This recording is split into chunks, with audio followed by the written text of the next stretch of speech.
Salutare, dragilor! Astăzi vom pregăti o ruladă din ceafă de porc extraordinară, umplută cu caise uscate, nuci și fistic prăjit. Haideți să trecem la treabă!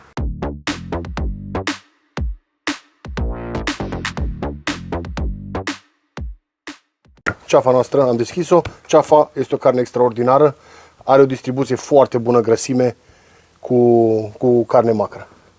Haideți să luăm caisele, punem pe mijloc puțin, punem și pe lateral aici puțin, da? Și pe partea cealaltă. Și acum intrăm cu nucile și fisticul. Tot la fel încercăm în 3 rânduri, da?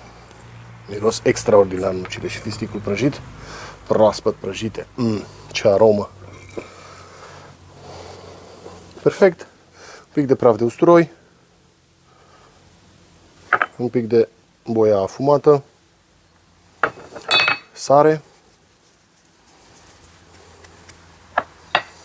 piper proaspăt măcinat,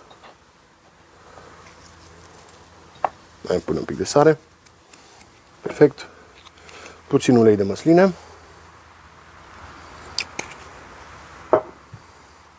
niște crenguțe de rozmarin, da? Dăm frunzulițele jos de pe ele, tot la fel pe cele 3 rânduri.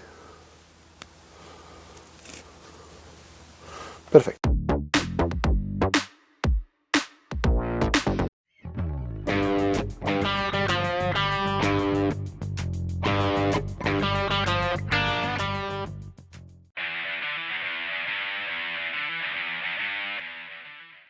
Rulada noastră este în smoker. Am folosit puțin lemn de măr pentru un fum de calitate. Vom găti la 160-170 de grade pentru circa 3 ore. Un hot and fast.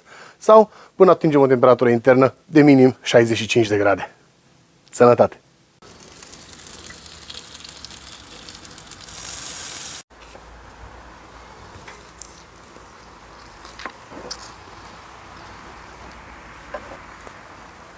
Ia priviți cum arată rulada noastră cu caise uscate, nuci și fistic prăjit. Arată demențial. Ia priviți cum curge, cât este de zemoasă.